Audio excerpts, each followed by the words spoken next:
क्या आपको नहीं लगता कि हमें बचपन से बस रूल्स फॉलो करना सिखाया जाता है?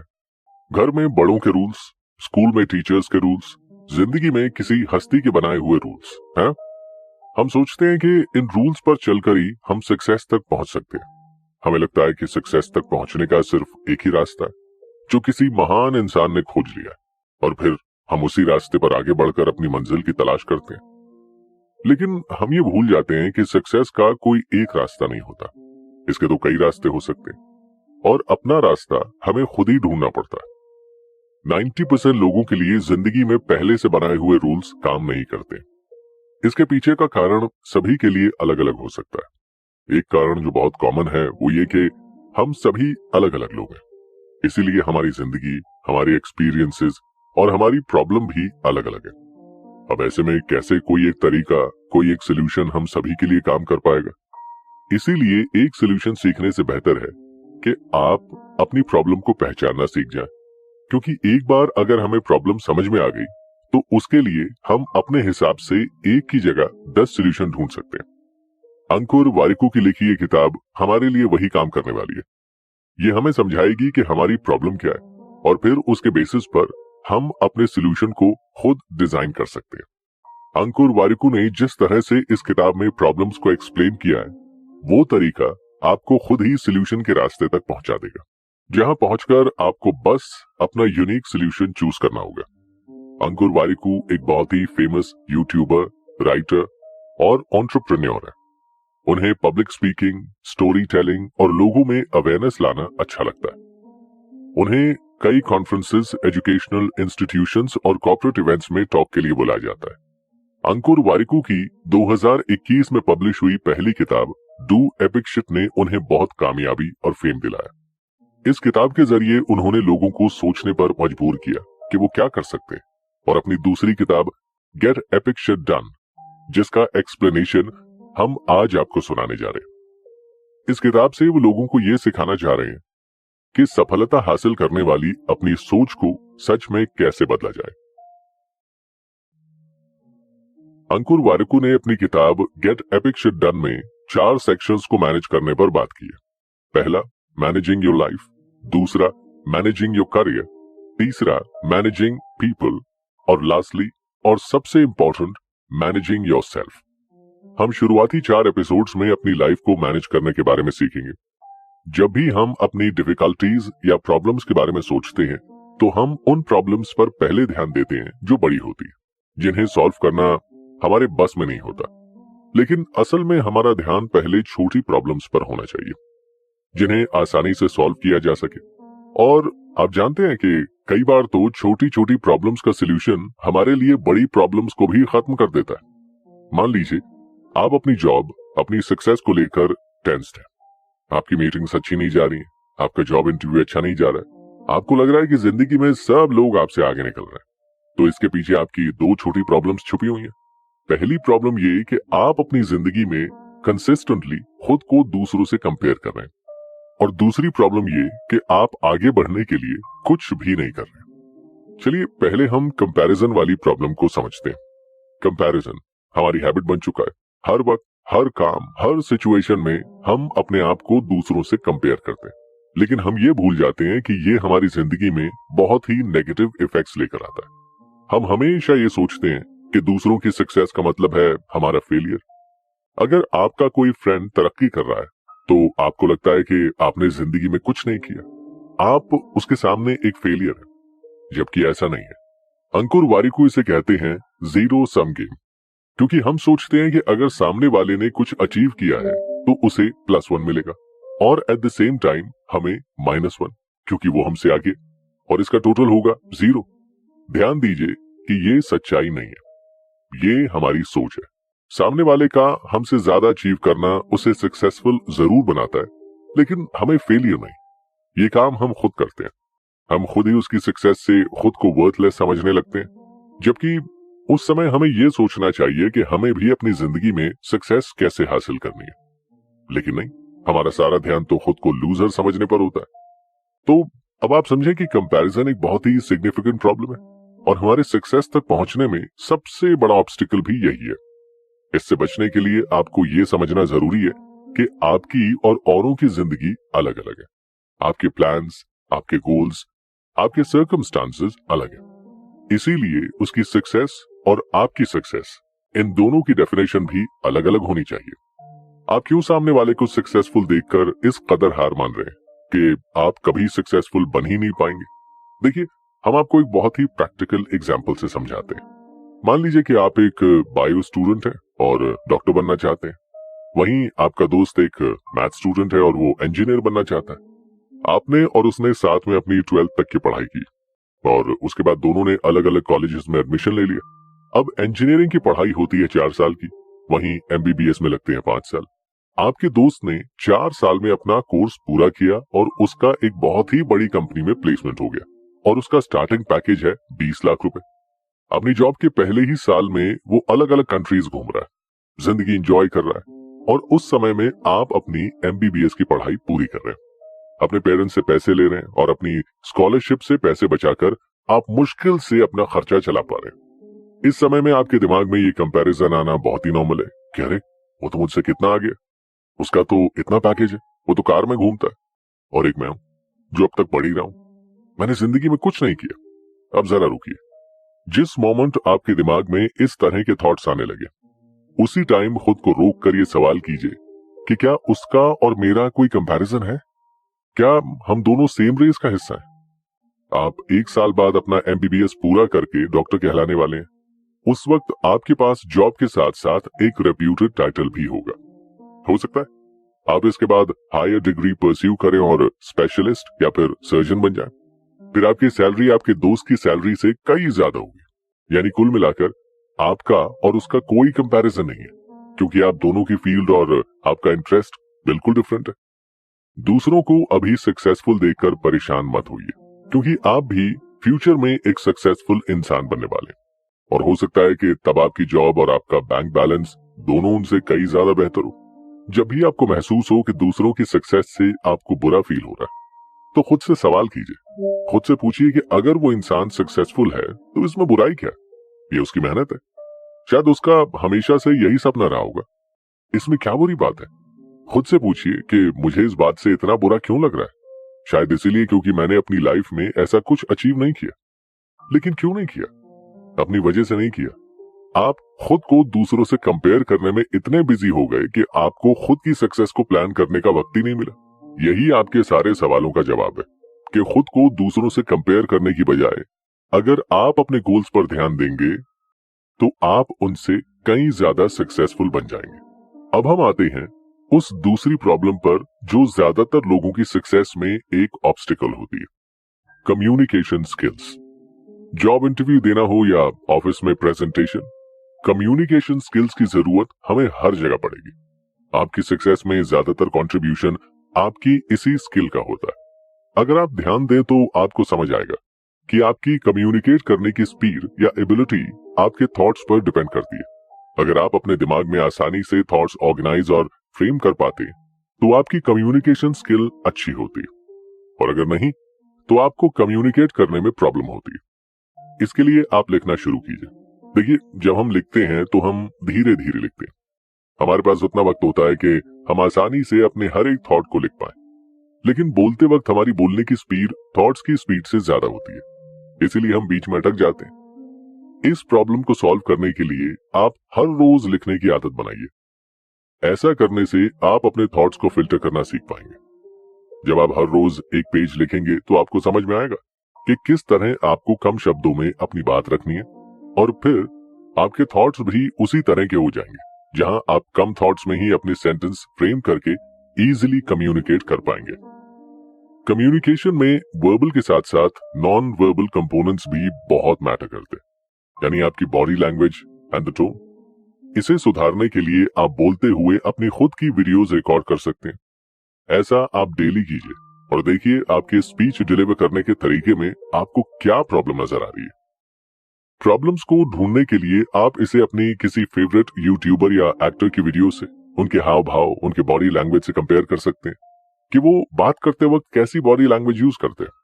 और फिर जब आप हर रोज इस चीज को इम्प्रूव करते हुए एक एक वीडियोस बनाते जाएंगे तो कुछ ही दिनों में आपको रियलाइज होगा कि आप में ऑलरेडी काफी इंप्रूवमेंट हो चुका है। इन दो तरीकों को, यानी कि राइटिंग और वीडियो रिकॉर्डिंग की हैबिट को अगर आप कंसिस्टेंटली फॉलो करते हैं तो आप कुछ ही हफ्तों में अपने कम्युनिकेशन में फर्क ढूंढ पाएंगे। ऑल्सो लिसनिंग यानी लोगों की कही बातें ध्यान से सुनना भी इफेक्टिव कम्युनिकेशन का ही पार्ट है। हम अक्सर लोगों की बातें जवाब देने के लिए सुनते हैं, बातों को समझने के लिए नहीं। किसी भी बात को करते वक्त हमारा सारा ध्यान इस बात पर होता है कि इसकी बात खत्म होते ही हमें क्या बोलना है, जबकि हमारा ध्यान इसकी बजाय सामने वाले की बातों पर होना चाहिए। हमारा ध्यान इस चीज पर होना चाहिए कि सामने वाला आखिर बोल क्या रहा है। आप इफेक्टिव कम्युनिकेशन तभी कर पाएंगे जब आप सामने वाले की बात ध्यान से सुनेंगे। इसीलिए अपने अंदर लिसनिंग स्किल्स को डेवलप कीजिए। पिछले एपिसोड में बताई गई छोटी प्रॉब्लम्स को आइडेंटिफाई करना और उसे सॉल्व करना आसान था। आपको बस उन्हें सॉल्व करने के लिए गाइडेंस की जरूरत होती है और आप इजीली उन्हें सॉल्व कर सकते हैं। लेकिन जिंदगी अगर इतनी ही आसान होती तो बात ही क्या थी, है ना?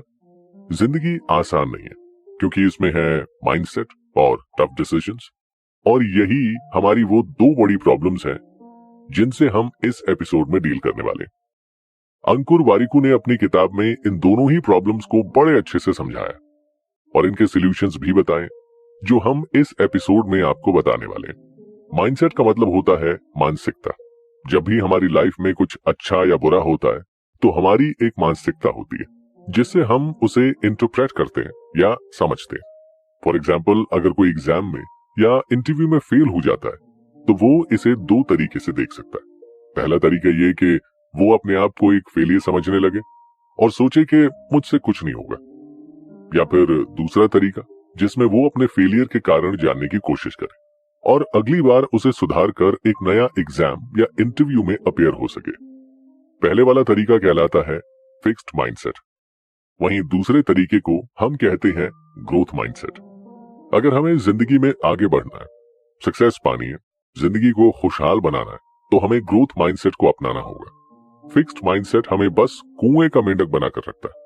जिस तरह कुएं में रहने वाले मेंढक को लगता है कि इसके बाहर कोई दुनिया है ही नहीं, उसी तरह फिक्स्ड माइंडसेट रखने वाले लोगों को लगता है कि मेरी सोच के अलावा या मेरे माइंडसेट के अलावा सबकी सोच, सबका माइंडसेट गलत है। लेकिन आपको समझना होगा कि फिक्स्ड माइंडसेट के साथ आप ज्यादा दूर तक नहीं जा सकते। अगर आप चाहते हैं कि आप अपने फिक्स्ड माइंडसेट से निकलकर ग्रोथ माइंडसेट की तरफ बढ़ें, तो आप अपने को अलग माइंडसेट वाले लोगों के साथ बातचीत करना, उठना बैठना शुरू कर दीजिए। ऐसा करने से आप उनकी सोच को, उनके माइंडसेट को जान सकेंगे और समझ सकेंगे कि आपके साथ साथ बाकी लोग भी सही हो सकते हैं। जब भी हम अपनी सोच रखने वाले लोगों के साथ ज्यादा वक्त बिताते हैं तो हमें लगता है कि हम जो सोच रखते हैं वही सही है, लेकिन ऐसा नहीं है। अगर आप जमीन पर एक 6 बनाएं और दो लोगों को आमने सामने खड़ा कर दें तो एक इंसान उसे 6 समझेगा और दूसरा 9 पढ़ेगा। अब आप दोनों में से किसी को भी ये नहीं कह सकते कि वो गलत है क्योंकि दोनों ही उसे सही पढ़ रहे हैं। ऐसा ही आपके साथ भी होता है। हो सकता है आपका माइंडसेट सही हो, लेकिन इसका मतलब ये बिल्कुल नहीं है कि दूसरे लोग गलत हैं। जब आप अलग अलग माइंडसेट के लोगों के साथ उठना बैठना शुरू करेंगे तब आपको धीरे धीरे ये बात समझ में आएगी और आप लोगों को और उनके माइंडसेट्स को आसानी से एक्सेप्ट कर सकेंगे। फिक्स्ड माइंडसेट आपको हर काम में पीछे खींचता है, वही ग्रोथ माइंडसेट आपको आगे बढ़ना सिखाता है। फॉर एग्जाम्पल, जब भी आप अपने कंफर्ट जोन से बाहर निकलेंगे, कोई रिस्क लेने के बारे में सोचेंगे, तो आपका फिक्स्ड माइंडसेट जिसमें फेलियर का डर है वो आपको पीछे खींचेगा। वहीं आपका ग्रोथ माइंडसेट आपसे कहेगा कि रिस्क ले लेते हैं, यही तो ग्रो करने का मौका है। और तो और रिस्क लेने से पहले आपका ग्रोथ माइंडसेट उसे हर तरह से एनालाइज भी करता है कि वो रिस्क कहीं आपके लिए बहुत ज्यादा हार्मफुल तो नहीं होगा। ऑल्सो ग्रोथ माइंडसेट के साथ आप जिंदगी में ग्रेटफुल होना सीखते हैं। जब भी आप कोई अचीवमेंट पाते हैं तो आपका फिक्स्ड माइंडसेट आपसे कहेगा कि आप ये डिजर्व करते हैं क्योंकि आपने इसके लिए मेहनत की है, जबकि आपका ग्रोथ माइंडसेट आपसे इस अचीवमेंट के लिए ग्रेटफुल होने को कहेगा। आप समझ पा रहे हैं कि यहाँ दिक्कत क्या है? जब आप ये सोचेंगे कि अरे ये तो मेरी मेहनत का नतीजा है, मैंने दिन रात एक किया यहाँ पहुंचने के लिए, तो आपके मन में एक घमंड आ सकता है कि ये मैंने कमाया और इस पर सिर्फ मेरा हक है। ये हुआ फिक्स माइंडसेट। लेकिन जब आप ये सोचेंगे कि इसके लिए मेहनत जरूर की है, लेकिन मेरी मेहनत के साथ साथ ये मुझे भगवान ने दिया है या किस्मत से मिला है, तो आप अपनी किस्मत के लिए ग्रेटफुल महसूस करेंगे। आपको कभी उस अचीवमेंट को लेकर घमंड नहीं होगा। ये होता है ग्रोथ माइंडसेट। अब हम आते हैं दूसरी बड़ी प्रॉब्लम पर, जो है डिसीजन मेकिंग की। हम सब अपनी जिंदगी में ऐसे हालात से गुजरे हैं या गुजरने वाले हैं जहां हमें टफ डिसीजंस लेने होंगे। हमेशा गलत डिसीजन के डर से हम जहां हैं वहीं तो नहीं रह सकते।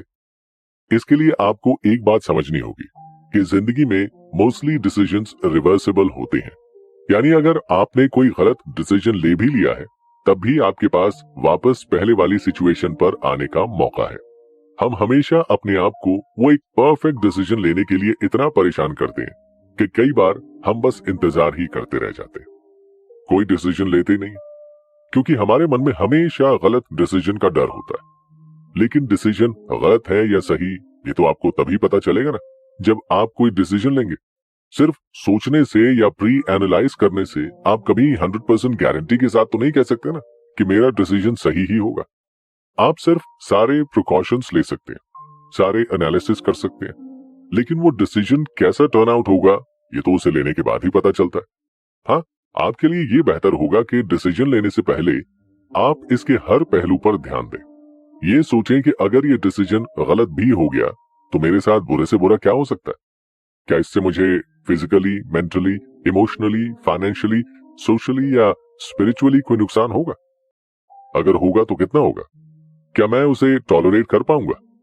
अगर इसका जवाब हाँ है तो आपको इमीडिएटली वो डिसीजन ले लेना चाहिए, क्योंकि अगर वो सही नहीं भी हुआ तो आप वर्स्ट रिजल्ट के लिए ऑलरेडी तैयार हैं। अगर आपका जवाब ना है तो आप अपने आप से पूछिए कि मैं वर्स्ट सिचुएशन को या अपने डिसीजन के वर्स्ट रिजल्ट को टॉलरेट करने के लिए कैसे अपने आप को प्रिपेयर कर सकता हूं। फिर जो तरीका आपको समझ में आएगा उसे अपनाकर पहले खुद को तैयार कीजिए और फिर डिसीजन लीजिए। अक्सर नया काम शुरू करते वक्त हमारे सामने दो समस्याएं खड़ी हो जाती हैं। पहली टाइम मैनेजमेंट और दूसरी फोकस। ये दोनों ही इश्यूज हमें हमारे गोल से भटकाने के लिए काफी हैं, क्योंकि हम कोई भी नई चीज फॉलो करना तो शुरू कर देते हैं, लेकिन फिर हमें शिकायत होती है कि हमारा टाइम मैनेजमेंट नहीं हो पा रहा है, या फिर 2-3 दिन के बाद हम उतने फोकस के साथ, उतने इंटरेस्ट के साथ उसे फॉलो नहीं कर पा रहे। इसीलिए हम उसे खत्म नहीं कर देते और दोबारा से स्क्वायर वन पर आ जाते हैं। अंकुर वारिकू ने इन दोनों प्रॉब्लम्स के भी आसान तरीके अपनी बुक में बताए, तो आइए उन्हें समझते हैं। जिंदगी में मोस्टली लोगों की एक ही प्रॉब्लम है कि उनके पास वक्त बहुत है, लेकिन वो वक्त कैसे, कब और कहां चला जाता है वो नहीं जानते। हम सोचते हैं कि आज तो मैं अपना सारा पेंडिंग काम कर लूंगा, लेकिन फिर ना जाने कैसे रात के 8 बज जाते हैं। हम सिर पर हाथ रखकर ये सोच रहे होते हैं कि मैंने आज दिन भर में आखिर किया क्या। आप जानते हैं हमारी सबसे बड़ी गलती क्या है? हमारी गलती है कि हम दिन भर सिर्फ उन चीजों को करने के बारे में सोचते हैं जो हमें पूरी करनी है। टू डू लिस्ट बनाते हैं, अपने आप को प्रिपेयर करते हैं, काम की तैयारी करते हैं, लेकिन जो असल में काम हमें करना होता है वही नहीं करते। अगर आप अपने दिन के बारे में सोचेंगे तो आपको कोई जवाब नहीं मिलेगा कि आपने 24 घंटे कहां बिताए, क्योंकि आपने उन्हें सिर्फ बर्बाद किया और कुछ नहीं। ये सोचने पर हमें अक्सर वो सारे काम याद आते हैं जिन्हें हमें पूरा करना है, लेकिन असल में हम उन्हें पूरा ना कर सके। इस प्रॉब्लम से डील करने के लिए हमें अपने टाइम को ट्रैक करने की जरूरत है। शुरुआत के कुछ हफ्ते या कुछ महीने आपको अपने समय को लेकर बहुत केयरफुल रहना होगा। ये एनालाइज करना होगा कि आप किस एक्टिविटी में कितना टाइम वेस्ट कर रहे हैं। अगर आप इस काम में सक्सेसफुल हो जाते हैं तो कुछ हफ्तों के बाद आपको अपने टाइम को अलग से कोई अटेंशन देने की जरूरत ही नहीं होगी और आप टाइम मैनेजमेंट सीख चुके होंगे। शुरुआत में हो सकता है आपको परेशानी भी हो, लेकिन एक बार आप इसे सीख गए तो ये आपको जिंदगी भर काम आएगा। और ऐसा नहीं है कि आपको 24 घंटे प्रोडक्टिव रहने की जरूरत है। आप बीच में कुछ समय का ब्रेक ले सकते हैं और उस ब्रेक में जो चाहे वो कर सकते हैं। आपको बस इस बात को लेकर थोड़ा स्ट्रिक्ट रहना है कि जो वक्त आपने अपने काम को दिया है उसमें आप सिर्फ काम करें और पूरे फोकस के साथ करें। उस वक्त में आप कोई भी ऐसी एक्टिविटी मत कीजिए जो आपका टाइम वेस्ट करे।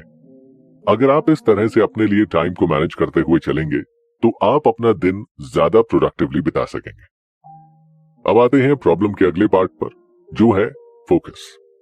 हम अक्सर कोई इंपॉर्टेंट काम करते ही कहीं खो जाते हैं और कुछ और काम करने लगते हैं। ऐसा अक्सर होता है। फॉर एग्जाम्पल, आप अपने लैपटॉप में ऑफिस का कुछ काम कर रहे हैं, लेकिन उसके साइड वाले टैब में Amazon खुला है। तो हो सकता है आप काम करते करते सोचे कि चलो थोड़ी शॉपिंग कर लेते हैं, और आप जल्दी से उस टैब पर चले जाएं। इस बात का मतलब है कि आपका फोकस कमजोर है। इस प्रॉब्लम का सोल्यूशन काफी इजी और इंटरेस्टिंग है। जब आप काम करते हैं तो आपका मन इधर उधर दौड़ता है, टाइम वेस्ट करने का दिल चाहता है और लगता है कि बस कैसे ना कैसे हम टाइम वेस्ट करें। लेकिन टाइम वेस्ट करने का भी एक तरीका होता है। क्यों ना आप इस एक्टिविटी को अपने शेड्यूल का हिस्सा बना लें। यानी टाइम वेस्ट करने के लिए भी आप अपने शेड्यूल में जगह रखिए।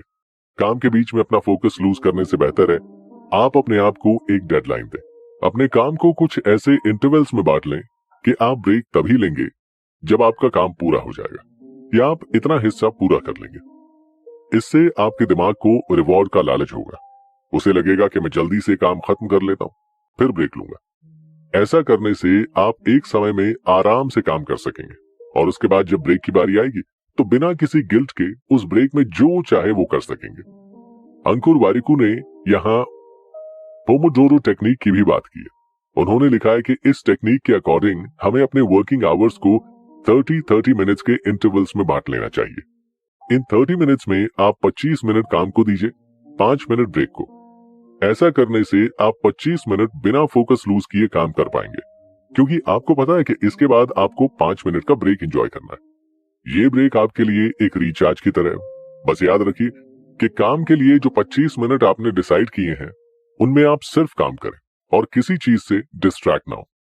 पोमोडोरो टेक्निक आपको एक्चुअल में अपने टाइम वेस्टिंग मिनट्स को गिल्ट फ्री एंजॉय करने में हेल्प करेगी और आपका फोकस और एफर्ट्स भी बढ़ाएगी। तो क्यों ना आप आज ही इस टेक्निक को ट्राई करके देखें। लाइफ में एक ऐसी चीज है जिससे डील करना हम सभी के लिए मुश्किल होता है, लेकिन वो हमारे लिए जरूरी होती है, और वो है क्रिटिसिज्म, यानी आलोचना। जब भी कोई हमें हमारे काम को लेकर या फिर हमारी किसी आदत को लेकर क्रिटिसाइज करता है तो हम बुरा मान जाते हैं, उस इंसान को कोसने लगते हैं। ऐसा सोचते हैं कि वो हमसे प्यार नहीं करता है ना। क्रिटिसिज्म आपको दो तरह के लोगों से मिल सकता है। एक तो वो जिन्हें आप जानते हैं, और एक वो जिन्हें आप नहीं जानते। जिन्हें आप जानते ही नहीं है उनके क्रिटिसिज्म को आपको सीरियसली नहीं लेना चाहिए। लाइफ में आप ये रूल जरूर फॉलो कीजिए कि आप जिनकी एडवाइस नहीं लेते हैं उनके क्रिटिसिज्म पर भी ध्यान मत दीजिए। जो रैंडम लोग ऑनलाइन आपको ट्रोल करते हैं, क्रिटिसाइज करते हैं, वो आपके बारे में कुछ भी कहें, आपको फर्क नहीं पड़ना चाहिए। आप ही बताइए कि अगर वो आपकी जिंदगी को लेकर आपको कुछ एडवाइस दे तो क्या आप वो बात मानेंगे? आप तो यही कहेंगे ना कि ये जानता ही क्या है मेरी लाइफ के बारे में, मैं क्यों इसकी बात मानूं। बस इसी तरह आप क्रिटिसिज्म के वक्त भी खुद से ये कहिए कि ये मेरे बारे में जानता ही क्या है, मैं क्यों इसकी बात सुनूं। ऑनलाइन ट्रोलर्स सिर्फ इसीलिए दूसरों को क्रिटिसाइज करते हैं क्योंकि कहीं ना कहीं वो खुद अपनी लाइफ से खुश नहीं होते और अपनी भड़ास निकालने के लिए आपको टारगेट बनाते हैं। वो आपको बुरा भला कह रहे हैं। इस बात से पता चलता है कि कमी उनके दिमाग में है, आप में नहीं। अब हम उन लोगों के बारे में बात करते हैं जिन्हें हम जानते हैं और जो हमें क्रिटिसाइज करते हैं। इसमें भी दो तरह के लोग हो सकते हैं, एक जिन्हें आप पसंद करते हैं और एक जिन्हें आप पसंद नहीं करते। जिन्हें आप पसंद करते हैं वो अक्सर आपके क्लोज फ्रेंड्स, पेरेंट्स या सिबलिंग्स होते हैं। ये लोग हमेशा आपकी भलाई चाहते हैं और इसीलिए आपको एक बेटर इंसान बनाने के लिए आपको क्रिटिसाइज करते हैं। ऐसे लोगों के क्रिटिसिज्म पर आपको परेशान नहीं होना चाहिए। हमें हमेशा लगता है कि जो लोग हमसे प्यार करते हैं वो हमें क्रिटिसाइज नहीं कर सकते या उन्हें ऐसा नहीं करना चाहिए, और आपको बुरा भी इस बात का लगता है कि वो आपको क्रिटिसाइज करके दुख क्यों पहुंचाना चाहते हैं।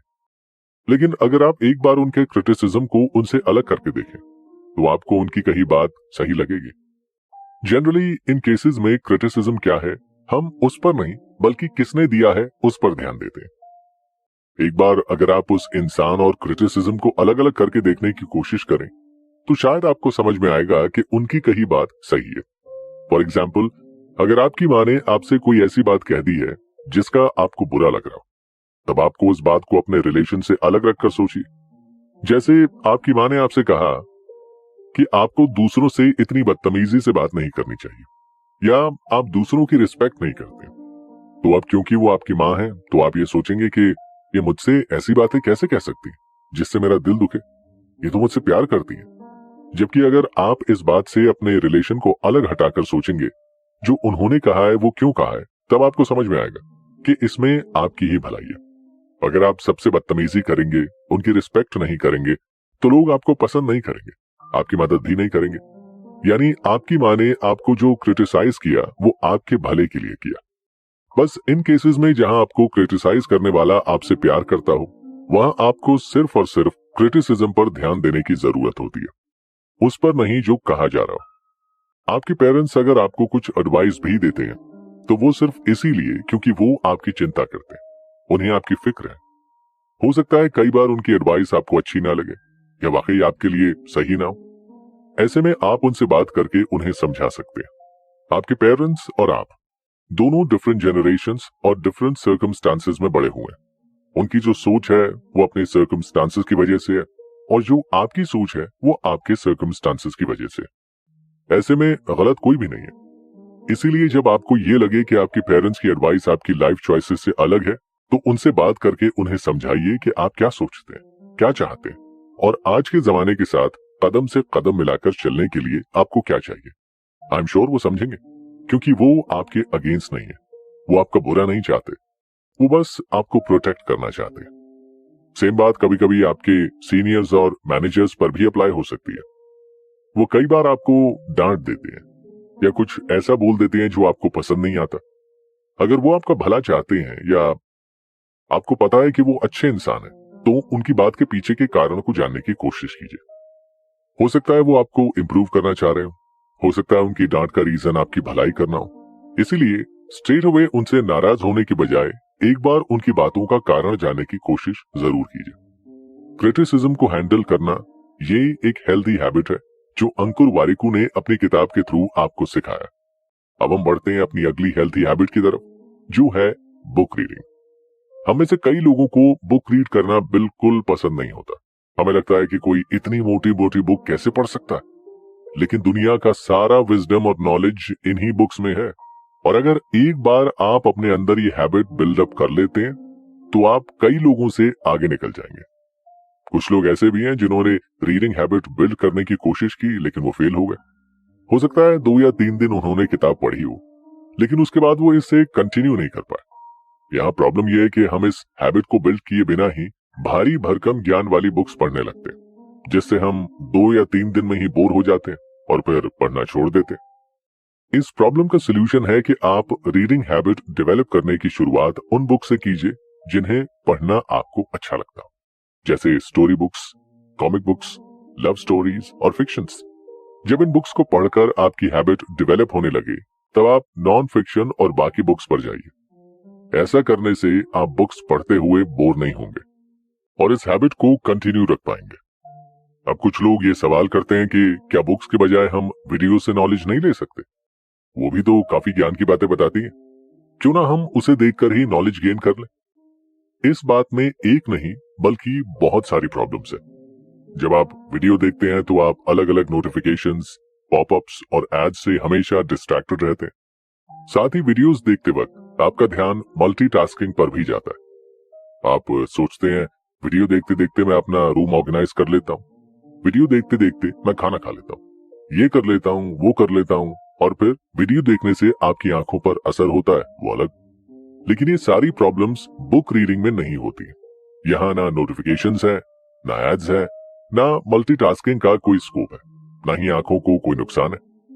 इसीलिए बुक रीडिंग की हैबिट आपके लिए हर तरह से सही है। बुक पढ़िए और अपने नॉलेज के लिए पढ़िए, किसी को दिखाने के लिए नहीं, इंस्टाग्राम पर पोस्ट करने के लिए नहीं, बल्कि अपनी नॉलेज को बढ़ाने के लिए। इस बात से कोई फर्क नहीं पड़ता कि आप एक साल में कितनी बुक्स पढ़ते हैं। फर्क इस बात से पड़ता है कि आप कितनी बुक्स की टीचिंग्स को अपनी लाइफ में एब्जॉर्ब करते हैं। आप किसी रेस में नहीं है, इसीलिए एक महीने में 10 बुक्स पढ़ने का गोल मत रखिए, बल्कि हर दिन सिर्फ 30 मिनट आप बुक रीडिंग को दीजिए और कोशिश कीजिए कि इन 30 मिनटों में पढ़ी गई हर चीज आपको समझ में आ जाए और आप उसे अपनी जिंदगी में एब्जॉर्ब कर सके। अब हमारी अगली हेल्थी हैबिट है मेडिटेशन।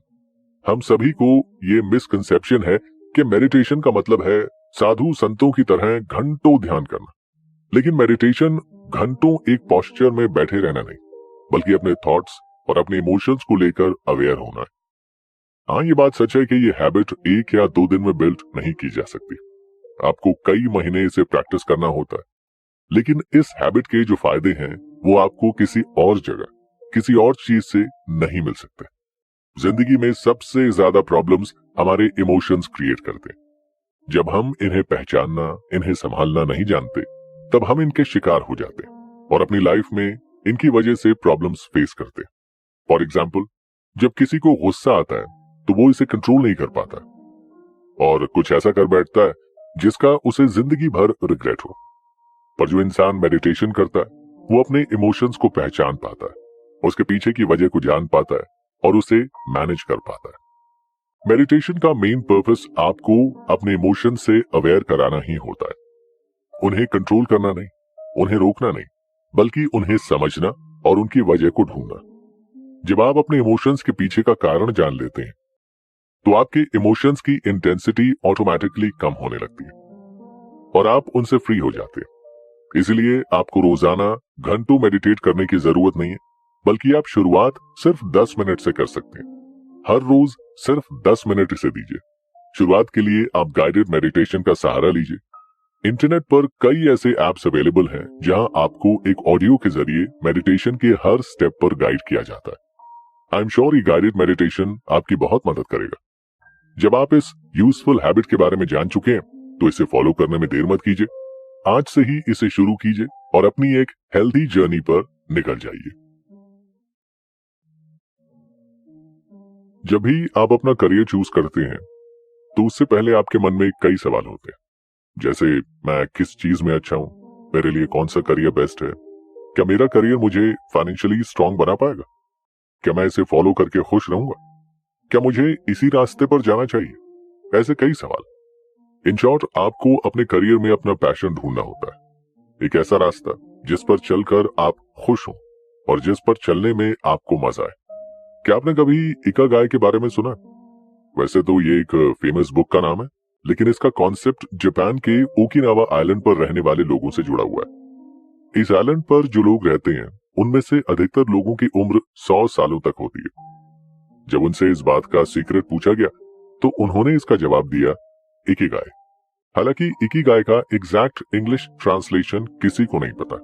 अगर हम इससे मिलता जुलता मीनिंग देखें तो वो होगा पर्पस ऑफ वंस लाइफ, यानी किसी के जीने की वजह। इसे हम अपने पैशन से जोड़कर भी देख सकते हैं। अंकुर वारिकू अपनी किताब में लिखते हैं कि हमें अपना करियर अपने पैशन के अकॉर्डिंग चुनना चाहिए। और हमारा पैशन क्या है, इसे ढूंढने के लिए हमें 4 बातों पर फोकस करना चाहिए। पहला, कि हमें क्या काम करना पसंद है। कई बार यही स्टेप सबसे मुश्किल होता है, क्योंकि हम ये ढूंढ ही नहीं पाते कि हमें कौन सा काम करना है, कौन सी एक्टिविटी करनी सबसे ज्यादा पसंद है। इसके लिए आप अपने फैमिली मेंबर्स और अपने फ्रेंड्स से मदद ले सकते हैं।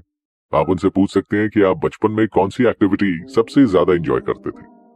आप अपने दोस्तों से ये भी पूछ सकते हैं कि उनके अकॉर्डिंग आप सबसे ज्यादा खुश कब दिखाई देते थे, कब उन्हें ऐसा लगता था कि आप अपनी जिंदगी फुली एंजॉय कर रहे हैं। आई एम श्योर उनके जवाब से आपको कोई ना कोई हिंट जरूर मिलेगा। आपको इस सवाल के जितने भी जवाब मिले, आप उसकी एक लिस्ट बनाइए।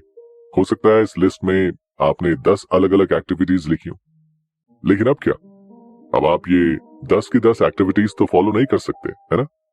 इस जगह आपकी मदद करेगा अगला स्टेप, जिसमें आपको ये ढूंढना होगा कि आप इन 10 एक्टिविटीज में से किस एक्टिविटी में सबसे ज्यादा अच्छे हैं, यानी कौन सा काम आप अच्छे से कर पा रहे हैं। फॉर एग्जाम्पल, हो सकता है आपको पेंटिंग करना पसंद हो, लेकिन क्या आप अच्छी पेंटिंग बना पाते हैं?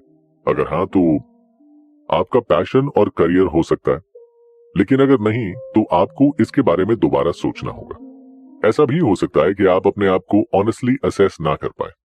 किसी एक्टिविटी के बारे में आपको लगता हो कि आप उसमें अच्छे हैं, लेकिन असल में ऐसा ना हो। इसीलिए आपको इस स्टेप में अपने लव्ड वंस की मदद लेनी होगी, जो आपको ऑनेस्टली ये बता सकें कि आप किस एक्टिविटी में अच्छे हैं। इसके बाद आता है अगला स्टेप, जिसमें आपको खुद से ये सवाल करना है कि जो आप कर रहे हैं, क्या वर्ल्ड में उसकी जरूरत है? क्या दुनिया में उससे आप कुछ कंट्रीब्यूट कर सकते हैं? फॉर एग्जाम्पल, हो सकता है आपको किताबें पढ़ना पसंद हो, आप किताब पढ़ने में अच्छे भी हो, लेकिन दुनिया में आपकी क्या जरूरत है? आप किताब पढ़कर वर्ल्ड में अपना कंट्रीब्यूशन कैसे दे सकते हैं? देखिए, एक रीडर की तरह आप कुछ नहीं कर सकते, लेकिन किताब पढ़ने के बाद आप उसे रिव्यू करके, समराइज करके दुनिया तक ये नॉलेज पहुंचा सकते हैं, जैसे हम इस शो से कर रहे हैं। इस तरीके से आपका बुक रीडिंग का पैशन दुनिया के काम आएगा। फिर आता है इस प्रोसेस का लास्ट स्टेप, जिसमें आपको खुद से ये जरूरी सवाल करना है, और वो ये है कि क्या आपका ये पैशन आपको पैसे देगा? देखिए भाई, दुनिया में सभी को अपना गुजारा करने के लिए पैसों की जरूरत तो होती है। हम जॉब भी इसलिए करते हैं ताकि पैसे कमा सके। तो फिर जब हम अपना पैशन ढूंढ रहे हैं, तो उससे भी तो पैसे मिलने चाहिए ना। इसीलिए आपके लिए राइट करियर वो होगा जो आपको करना पसंद हो, जिसमें आप अच्छे हो, जिससे दुनिया की मदद हो सके, और जो आपको फाइनेंशियली हेल्प कर सके। इन चारों एलिमेंट्स को मिलाकर जो जवाब आपको मिलेगा, वही आपकी इकिगाई है। जरूरी नहीं है कि आपको ये सारे सवाल अपने 20s में ही मिल जाए। पैशन ढूंढने की कोई फिक्स उम्र नहीं होती। हम ही ना जाने क्यों सेटल होने के पीछे भागते रहते हैं, जबकि जिंदगी का असली पर्पस तो अपने पैशन को जीना होता है। जब आप अपने पैशन को फॉलो करते हैं, तो आप हर दिन एक नई लाइफ, एक नई जर्नी तय करते हैं। ये सेटल होने से कई ज्यादा इंपॉर्टेंट है।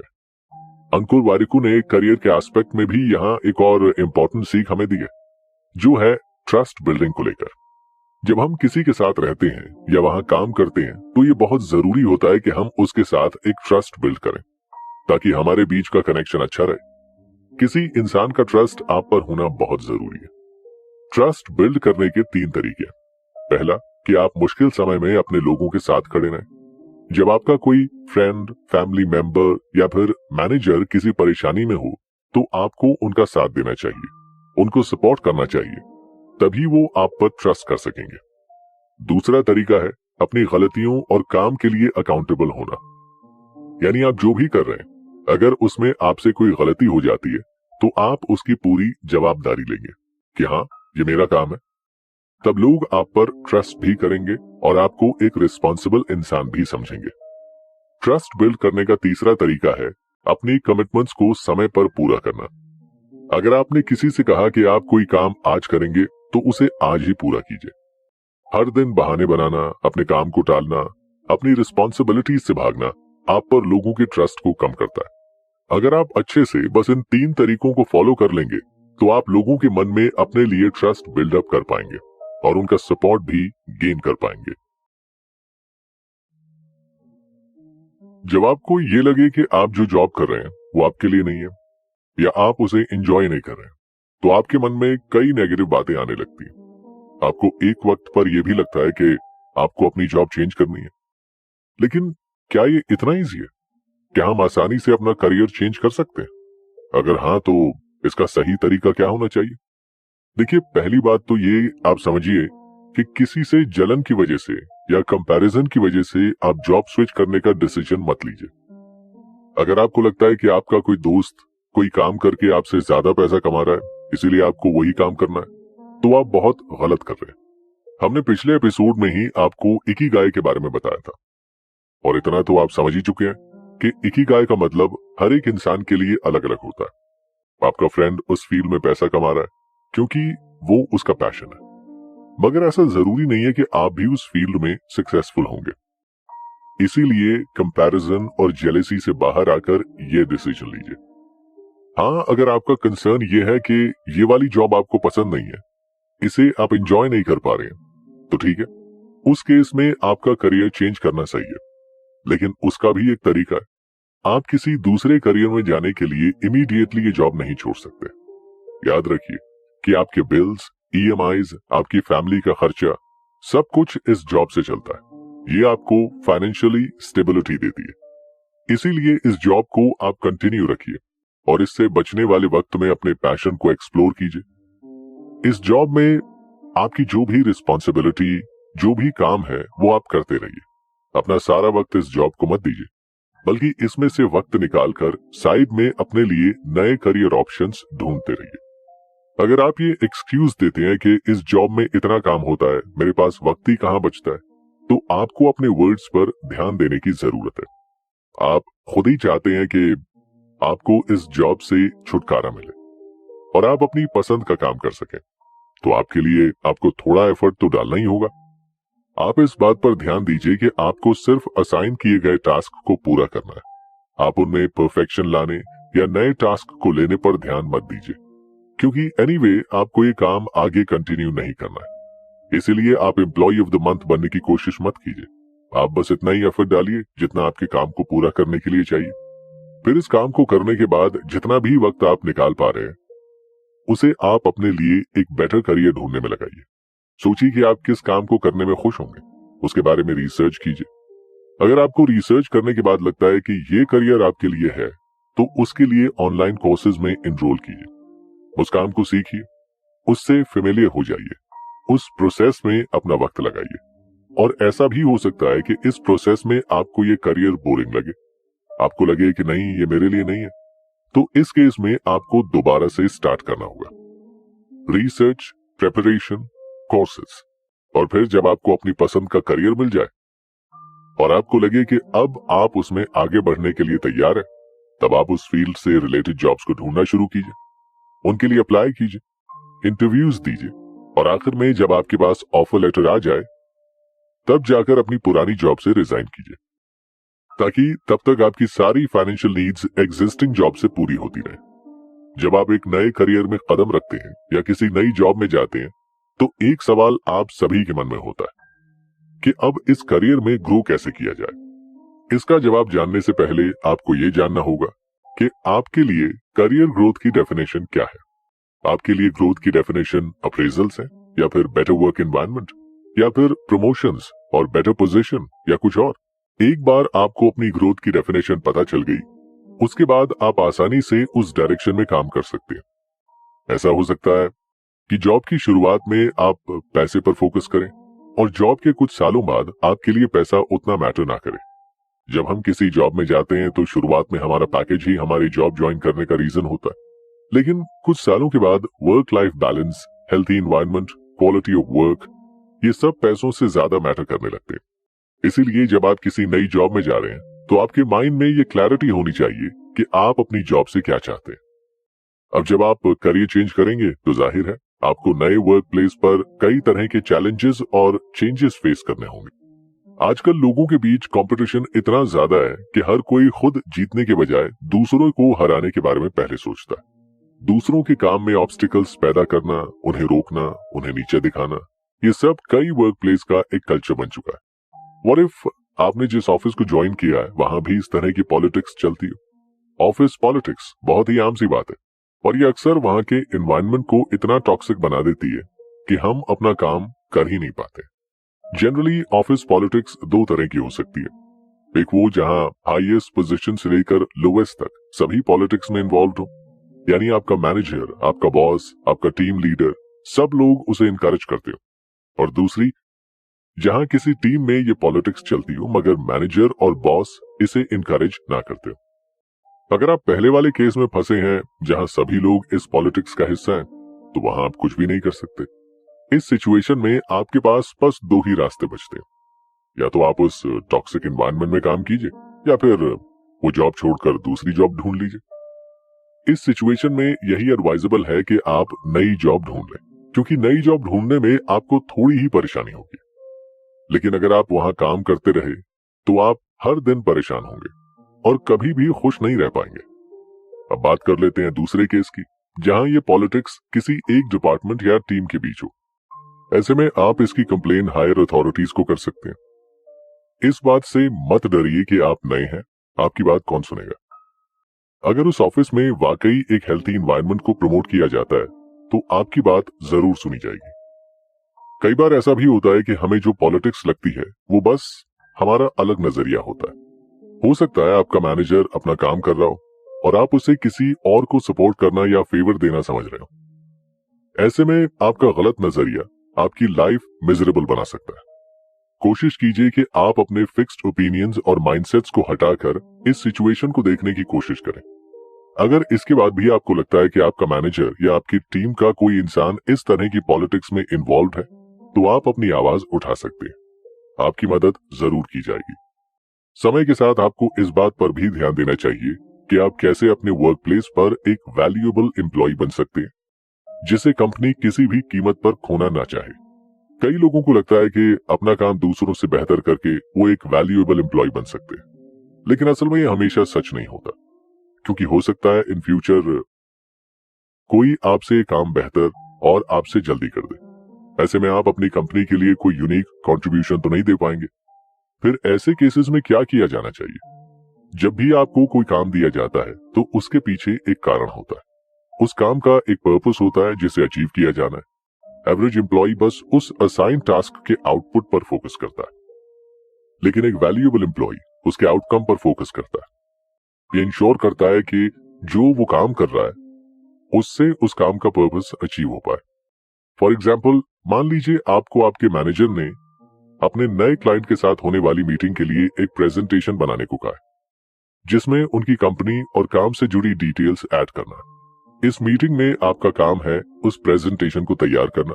अब एक एवरेज एम्प्लॉय क्लाइंट वेबसाइट पर जाएगा, इंफॉर्मेशन कलेक्ट करेगा और प्रेजेंटेशन तैयार कर देगा।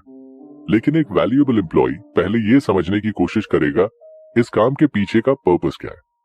ये काम इसीलिए किया जा रहा है ताकि क्लाइंट आपकी कंपनी से इंप्रेस हो सके और उसके साथ काम करने के लिए तैयार हो सके। ऐसे में बेहतर होगा अगर आप उस पर्सन को ध्यान में रखते हुए इस प्रेजेंटेशन को प्रिपेयर करें।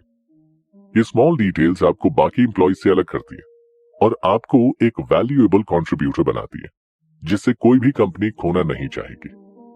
लेकिन याद रखिए कि किसी भी जॉब को ज्वाइन करते ही आप एक स्टार एम्प्लॉय या एम्प्लॉय ऑफ द मंथ नहीं बन जाते। आपको चीजों को थोड़ा वक्त देना होगा। अगर आपने अभी अभी जॉब स्टार्ट की है तो डे वन से ही आप अपने आप को प्रूव करने में या सबको इम्प्रेस करने में मत लगाइए, क्योंकि आप डे वन से नए ऑफिस में सब कुछ नहीं सीख सकते और आपका मैनेजर भी आपसे डे वन पर ही परफेक्शन एक्सपेक्ट नहीं करता।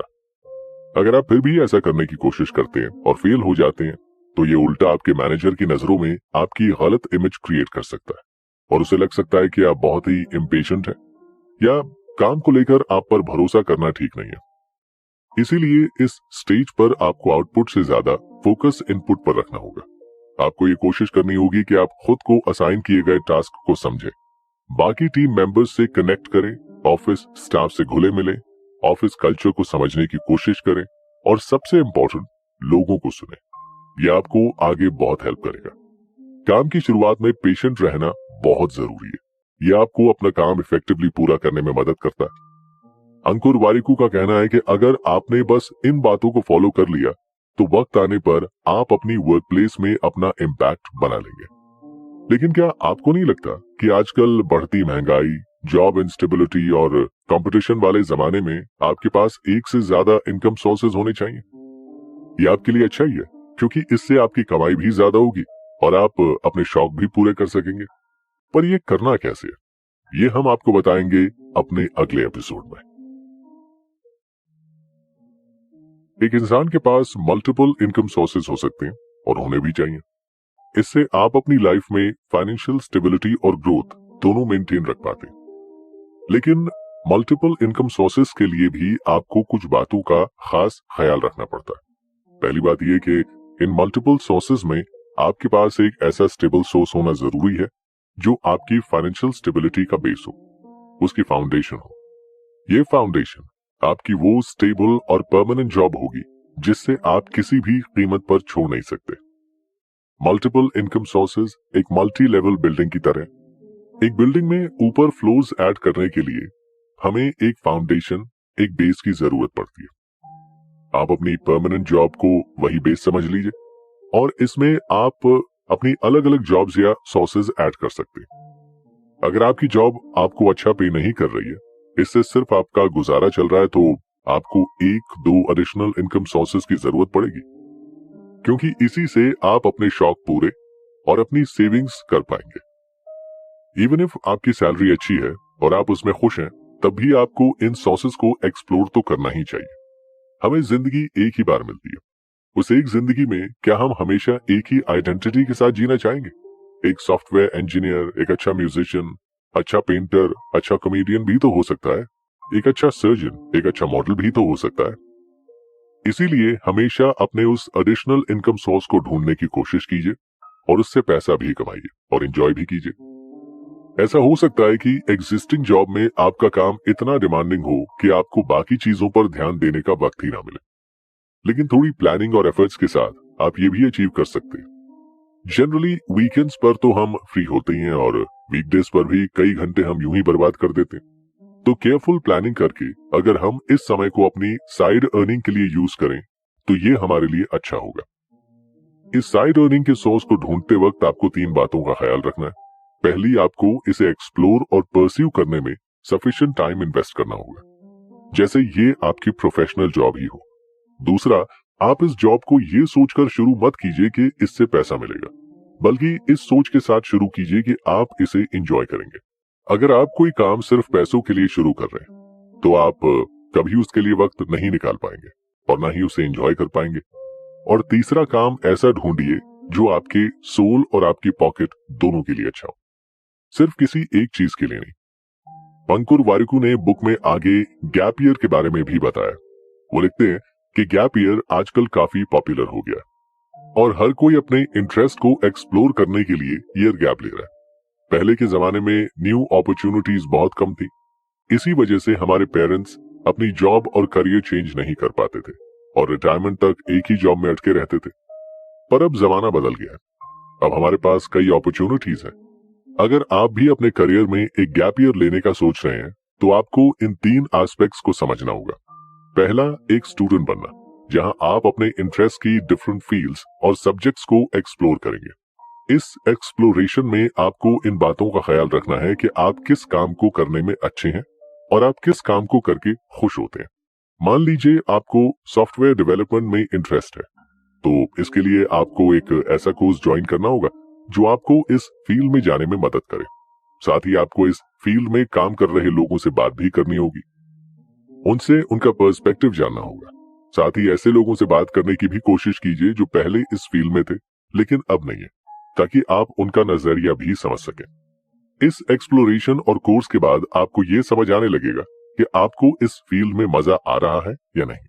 अगर आ रहा है तो फिर आप एक और कदम आगे बढ़ाने के लिए तैयार है।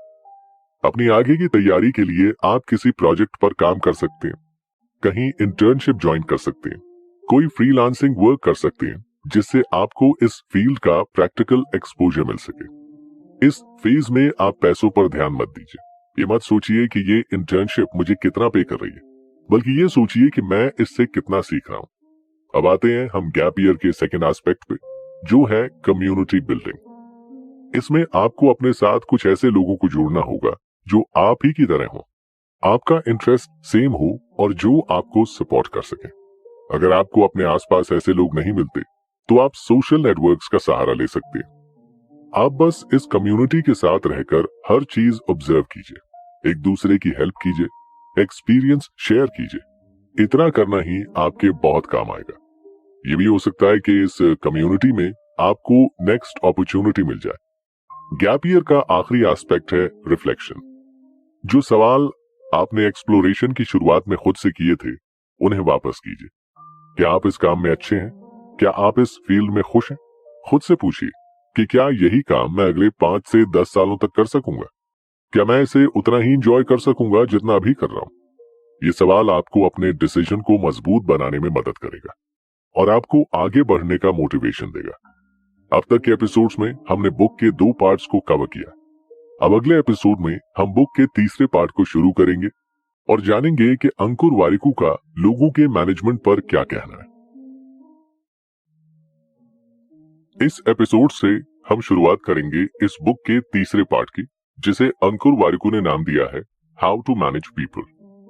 हम एक ऐसी दुनिया में रहते हैं जहां हमारा लोगों से आमना सामना तो होता ही है। लोगों से मिले बिना, उनसे बात किए बिना, उनकी हेल्प के बिना और उनकी हेल्प किए बिना हम अपनी जिंदगी जी ही नहीं सकते। ये दुनिया किसी एक इंसान की नहीं, बल्कि हम सभी की है। इसीलिए हम सभी को आपस में तालमेल बनाकर चलना पड़ता है। लेकिन सबसे मुश्किल सिचुएशन वो है जहां आपको किसी की रिक्वेस्ट को या किसी के काम को नो कहना पड़ता है। आपकी लाइफ में भी ऐसी सिचुएशन आई होंगी जहां आपको अपने किसी दोस्त को अपने किसी फैमिली मेंबर को या कॉलीग को नो कहना पड़ा हो, लेकिन हम जानते हैं कि आपके लिए ये सिचुएशन बहुत टफ होती है। इस सिचुएशन में हम लोगों को मना तो करना चाहते हैं, लेकिन कर नहीं पाते, क्योंकि हमें डर लगा रहता है कि अगर हमने ना बोला तो ये मेरे बारे में क्या सोचेगा, कहीं इन्हें ये तो नहीं लगेगा कि मैं इन्हें डिसरिस्पेक्ट कर रहा हूं या मैं सेल्फिश हूं। आप भी ऐसा ही सोचते हैं, है ना? और फिर इसी थॉट्स के साथ अपने आधे मन से ही सही मगर हाँ बोल देते हैं, क्योंकि हम सामने वालों की नजरों में बुरा नहीं बनना चाहते। लेकिन हमारी अपनी फीलिंग्स का क्या? जब हम अपनी मर्जी के बिना किसी पार्टी में, किसी इवेंट में चले जाते हैं, तो हम पूरा समय चिड़चिड़ा महसूस करते हैं। हमारी एनर्जी लो रहती है, हम इवेंट एंजॉय नहीं कर पाते और हमारी वजह से बाकी लोगों का भी मूड खराब हो जाता है। ऐसी सिचुएशन में आप अंकुर वारिकू की बताई गई ट्रिक को यूज कीजिए। आप सामने वाले को डायरेक्टली नो बोलने की बजाय उनसे परमिशन लीजिए कि अगर मैं ये इनविटेशन एक्सेप्ट ना कर पाऊं तो आपको बुरा तो नहीं लगेगा। इतना ही नहीं, साथ ही साथ आप उन्हें रीजन भी एक्सप्लेन कर दीजिए कि आप क्यों उनका इनविटेशन एक्सेप्ट नहीं कर पा रहे।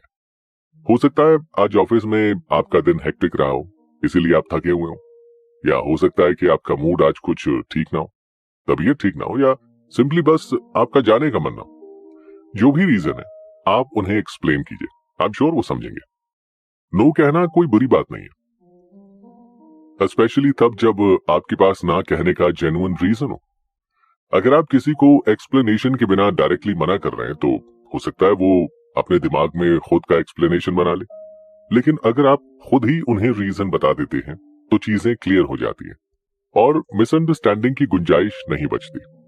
जिंदगी में एक और ऐसा एरिया है जहां हम अक्सर लोगों के बारे में सोचकर पीछे रह जाते हैं, और वो है दूसरों से हेल्प मांगना।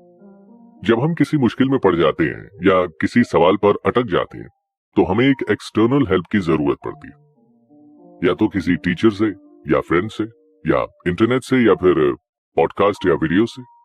लेकिन हमें बचपन से ही कुछ इस तरह से कंडीशन किया गया है कि हेल्प मांगने को हम एक कमजोरी समझते हैं।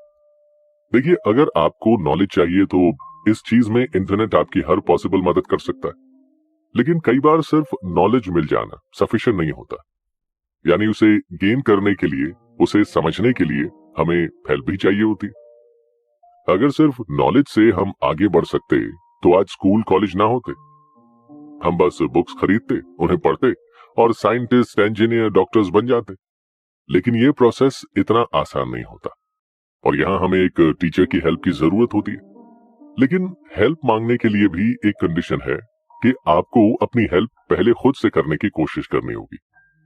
मान लीजिए आपको एक रिज्यूमे बनाना है।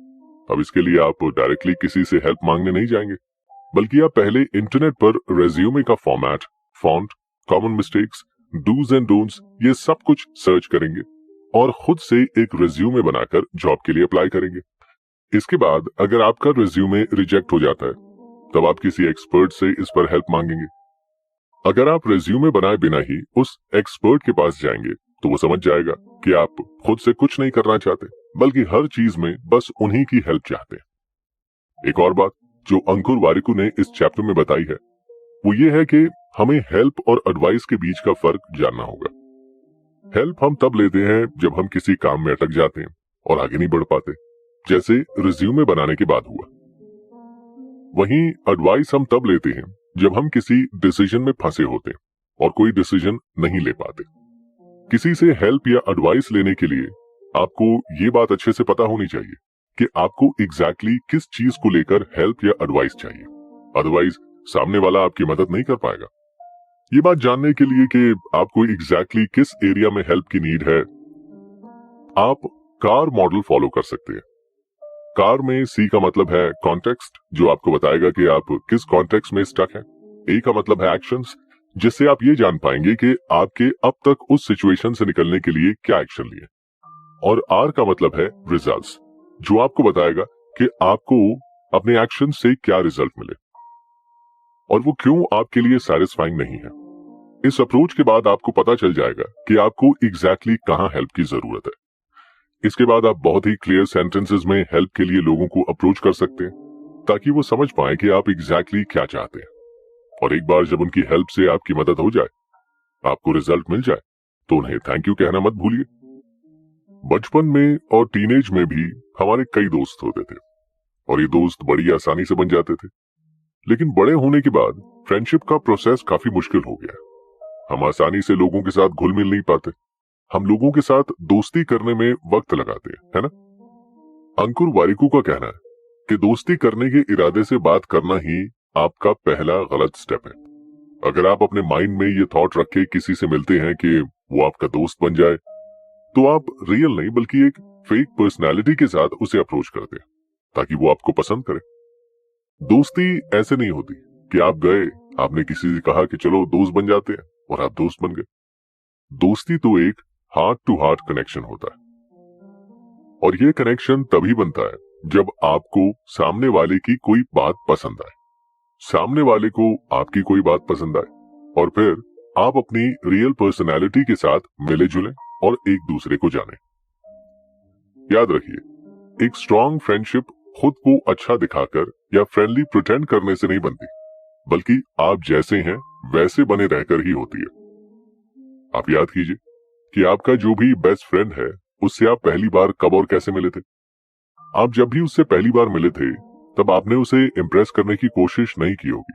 आप बस जैसे हैं बिल्कुल वैसे ही उससे मिले होंगे, बातें की होंगी और उस वक्त शायद आपने सोचा भी नहीं होगा कि मैं इससे दोबारा मिलूंगा या दोस्ती करूंगा या एक दिन ये मेरा बेस्ट फ्रेंड बन जाएगा, राइट? यही वो सीक्रेट है जो आपको ज्यादा दोस्त बनाने में मदद करता है। आपको बस ऑथेंटिक रहना है, रियल रहना है। जो आपकी इस ऑथेंटिसिटी को पसंद करेगा वो खुद आपसे बात करेगा और विद टाइम आप दोस्त बन जाएंगे। इसके लिए आपको डेस्परेटली दोस्त ढूंढने की जरूरत बिल्कुल नहीं है।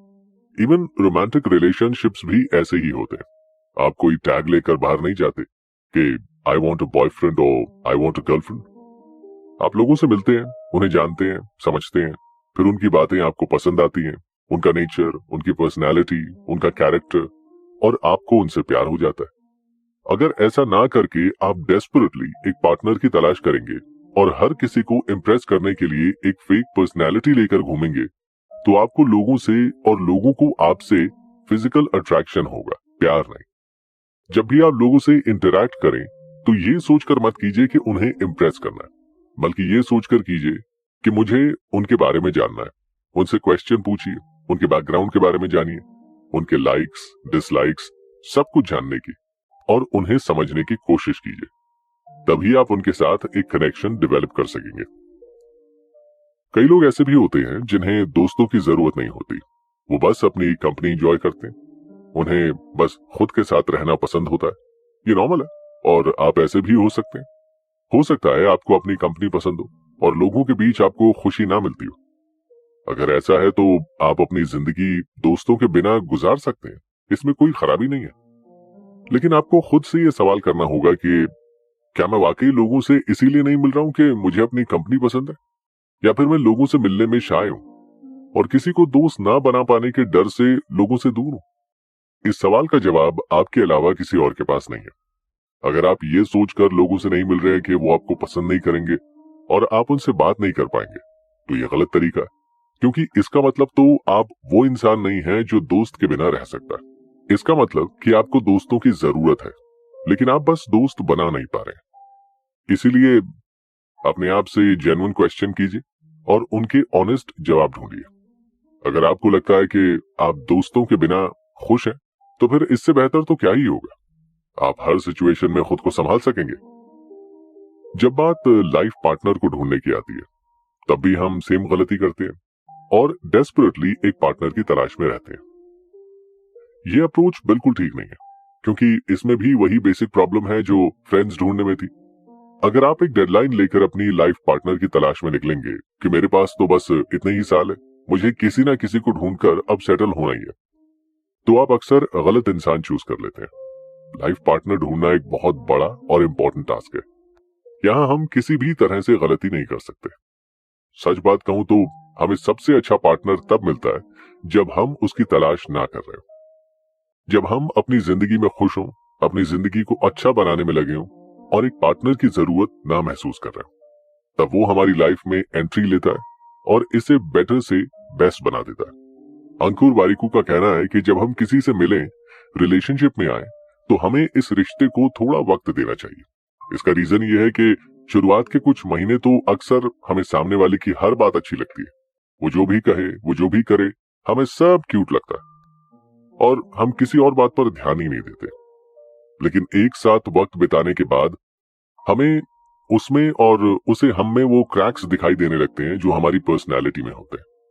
जैसे किसी को शायद गुस्सा ज्यादा आता हो, या कोई इनसिक्योर हो, किसी को ट्रस्ट इश्यूज होंगे, या कोई ओवर इमोशनल होगा। कुछ वक्त बाद जब आपको एक दूसरे की ये साइड दिखती है, तो तब आप डिसाइड करते हैं कि आपको इस इंसान के साथ पूरी जिंदगी बितानी है या नहीं। तब आप ये डिसाइड करते हैं कि क्या हम इन कमियों को भूलकर एक दूसरे से प्यार कर सकेंगे, एक दूसरे को खुश रख सकेंगे, या ये क्रैक्स हमारे रिलेशन को तोड़ देगा। आपको एक दूसरे की सोच जाननी होगी अबाउट मनी, करियर, एम्बिशन। आपको ये जानना होगा कि आप दोनों के लिए जिंदगी के मायने क्या है और आप कैसे इसे जीना चाहते हैं। साथ ही आपको इस बात पर भी पूरा ध्यान देना होगा कि आप दोनों एक दूसरे का भला चाहते हो या नहीं। क्या आप दोनों एक दूसरे की मदद कर सकेंगे? क्या आप एक दूसरे को आगे बढ़ने में सपोर्ट करेंगे? इन क्वेश्चंस के जवाब आपको अपनी जिंदगी में एक अच्छा पार्टनर चूज करने में मदद करेंगे। हालांकि जिंदगी में हर रिश्ता परफेक्ट नहीं होता। कभी कभी हमें रिलेशनशिप्स और फ्रेंडशिप्स में टॉक्सिसिटी से भी डील करना पड़ता है। इस तरह की सिचुएशन में आप कैसे अपने आप को संभाल सकते हैं, ये जानने के लिए सुनिए हमारा अगला एपिसोड। ब्रेकअप सभी के लिए एक पेनफुल एक्सपीरियंस होता है। जिस इंसान के साथ हम सालों से, जिससे प्यार करते हो, जिसके साथ अपनी पूरी जिंदगी बिताने के ख्वाब देख चुके हो, उससे दूर हो जाना हमें अंदर से खोखला कर देता है। और ये सिर्फ कहने के लिए नहीं है, बल्कि वाकई ब्रेकअप के बाद हमें एक एम्प्टीनेस, एक खालीपन महसूस होता है। जैसे जिंदगी में कुछ बचा ही ना हो, कोई खुशी ना हो, कोई पर्पस ना हो। हम सभी का इससे डील करने का तरीका अलग अलग होता है, लेकिन मोस्टली लोग ब्रेकअप से डील करने के लिए अपने इमोशन से भागते रहते हैं। वो उस इंसान को ब्लॉक कर देते हैं, उसके बारे में बात करना बंद कर देते हैं, उसकी फोटोज डिलीट कर देते हैं और हर पॉसिबल कोशिश करते हैं कि उसकी यादों को मिटा सके। लेकिन ये तरीका सही नहीं है।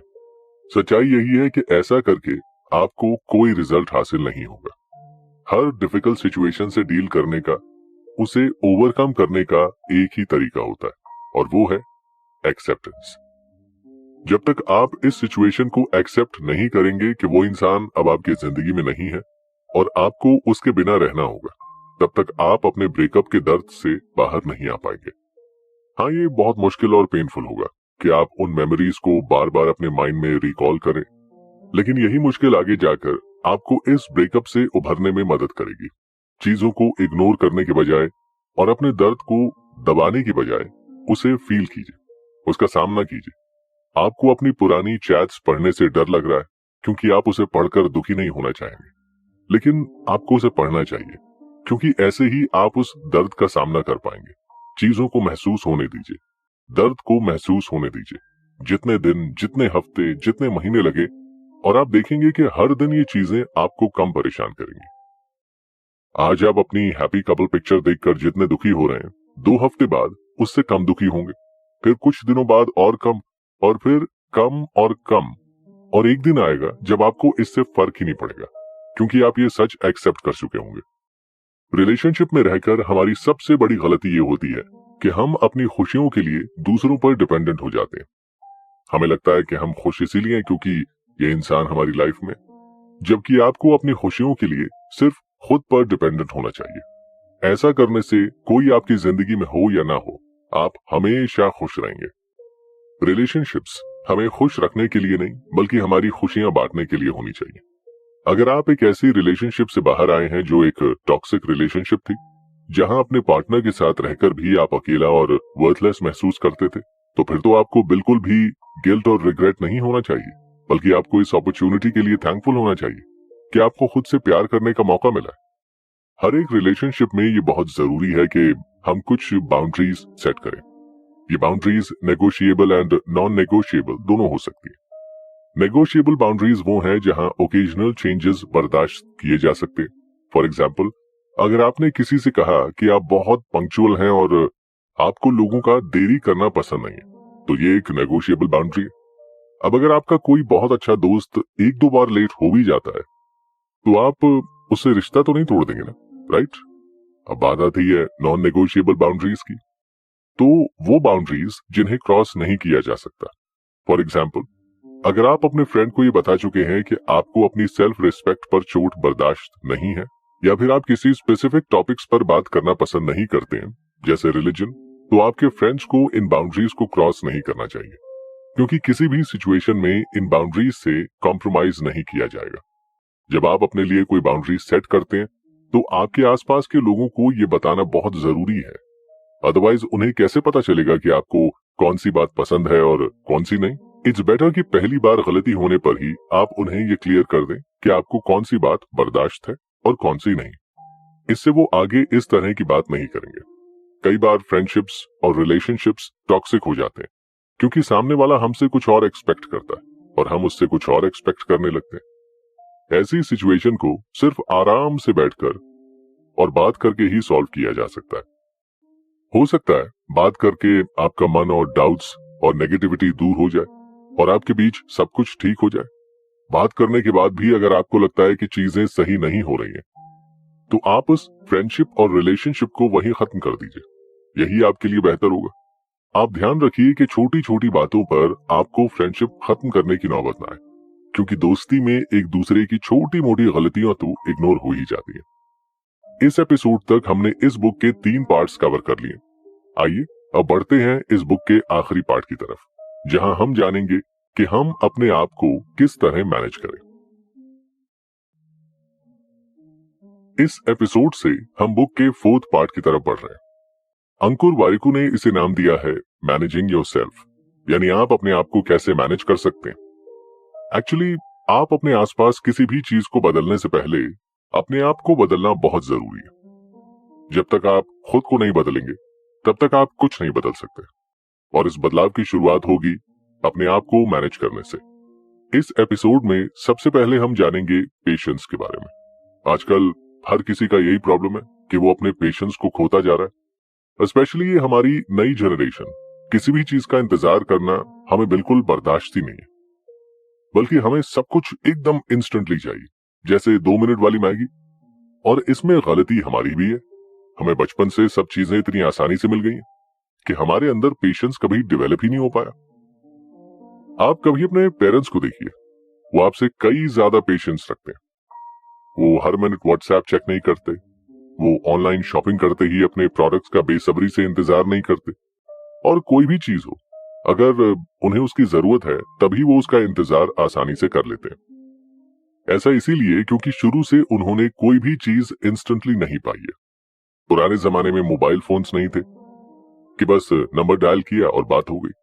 तब वो लोग एक दूसरे को खत लिखा करते थे जो कई महीनों में पहुंचता था।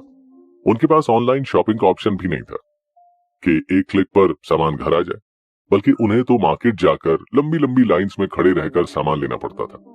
इन्हीं सब सिचुएशंस की वजह से उनके अंदर पेशेंस डेवलप हो चुका है। ये उनकी ट्रेनिंग थी जो आजकल उन्हें इतना पेशेंट बनाती है। लेकिन अब आप पूछेंगे कि इसमें हमारी क्या गलती है कि हमारे वक्त में सब कुछ इतना आसानी से मिल जाता है। बिल्कुल, इसमें आपकी कोई गलती नहीं है, लेकिन क्योंकि इस बात से आपको प्रॉब्लम फेस करनी पड़ रही है, इसीलिए इसका सोल्यूशन ढूंढना और प्रॉब्लम सॉल्व करना आपकी रिस्पॉन्सिबिलिटी है। आपका ब्रेन हमेशा इंस्टेंट रिवॉर्ड चाहता है, लेकिन अगर आप वो उसे दे देते हैं तो आप जिंदगी में कभी पेशेंट नहीं बन पाएंगे। आपको अपने दिमाग की बात ना सुनकर अपने आप को थोड़ा कंट्रोल करना सीखना होगा। फॉर एग्जाम्पल, अगर आपको आज कुछ खरीदने का मन हो रहा है तो आप एटलीस्ट 1 महीना वेट कीजिए और देखिए कि क्या 1 महीने बाद भी वो चीज आपको चाहिए। अगर हाँ, तो फिर आप उसे खरीद लीजिए। अगर आपको अभी कुछ खाने का मन हो रहा है तो आप 30 मिनट वेट कीजिए और फिर सोचिए कि क्या आप अब भी उसे खाना चाहते हैं। मोस्ट लाइकली थोड़ा वक्त देने के बाद आपका दिमाग उस चीज के लिए क्रेव नहीं करेगा। ये सबसे आसान तरीका है पेशेंस डेवलप करने का। ये बात रिसर्च भी कहती है कि जो इंसान इंस्टेंट रिवॉर्ड को रेजिस्ट करता है और पेशेंट रहता है, उसे आगे चलकर बड़े रिवॉर्ड्स मिलते हैं। तभी तो कहा जाता है कि सब्र का फल मीठा होता है। आप जिंदगी में एक रूल हमेशा याद रखिए, B impatient with your actions and patient with your results. जब आपको पता हो कि आगे बढ़ने के लिए आपको क्या करना है, तो उसके लिए वेट मत कीजिए, बल्कि उसे बस कर दीजिए। लेकिन जब आपके काम के रिजल्ट का वेट हो रहा हो, तो उसे लेकर आपको बहुत ज्यादा पेशेंट रहना चाहिए। और जब हम खुद को बदलने की बात कर ही रहे हैं, तो हम रूटीन को कैसे भूल सकते हैं, specially sleep routine.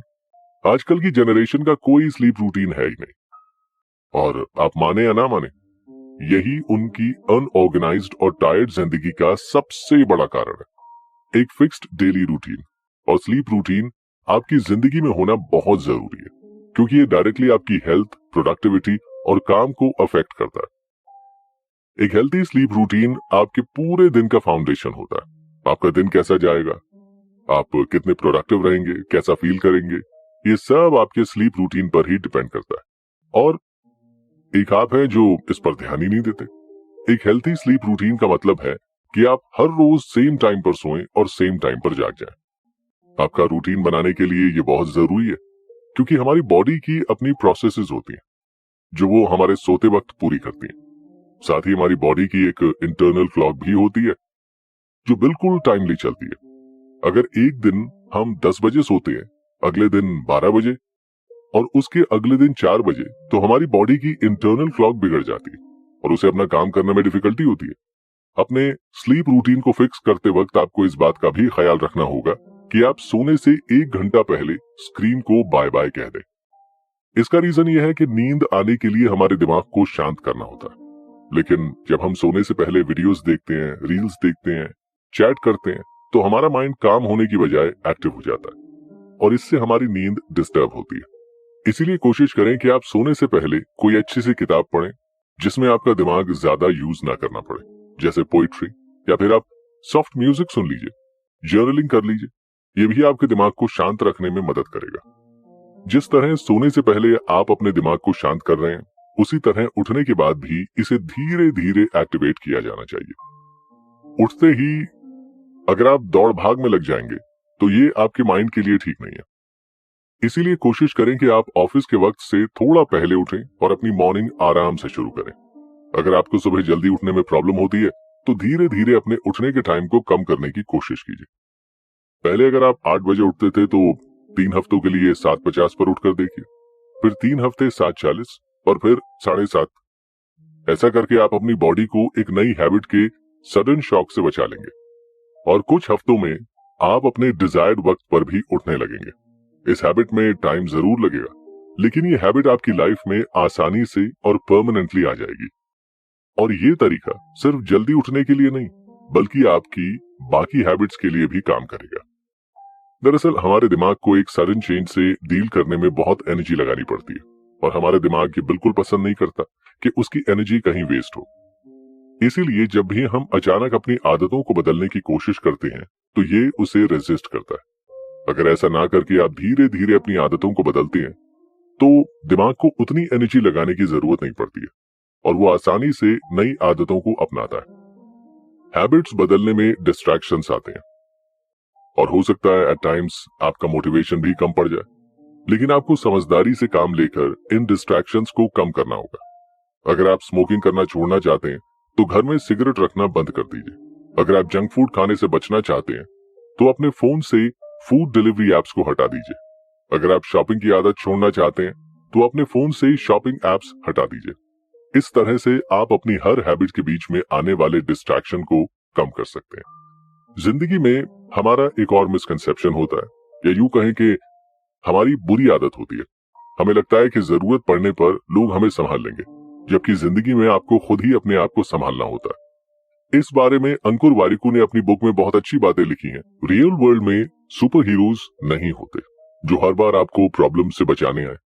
Real world में आपको अपनी मदद खुद ही करनी पड़ती है, और ये आप तभी कर पाएंगे जब आप खुद को अच्छे से समझ लेंगे, जब आप सेल्फ अवेयर बन जाएंगे। सेल्फ अवेयर बनने का मतलब है कि आप जानते हैं आप जो कर रहे हैं वो क्यों कर रहे हैं, इसके फायदे क्या हैं, नुकसान क्या है। अगर आप अपने काम में फेल हो भी जाते हैं, तो उस फेलियर के पीछे का कारण क्या है आप ये भी जानते हैं। दुनिया में बहुत से लोग फेल होते हैं, लेकिन हर कोई इसके बाद सक्सेस हासिल नहीं करता। हम कहते तो हैं कि फेलियर्स सक्सेस के स्टेपिंग स्टोन्स होते हैं, लेकिन ये बात सभी पर लागू नहीं होती। कई लोग अपने फेलियर्स के बाद आगे नहीं बढ़ पाते, वहीं कई लोग फेल होने के बाद बड़ी बड़ी कामयाबी पा लेते हैं।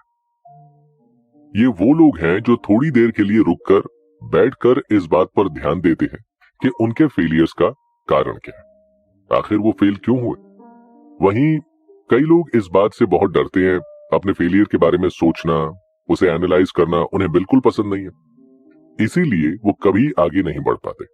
कभी कभी आप बस इसीलिए सक्सेस तक नहीं पहुंच पाते हैं क्योंकि वो सच्चाई का सामना नहीं कर पाते, क्योंकि सच्चाई उनके लिए बहुत ज्यादा अनकंफर्टेबल है।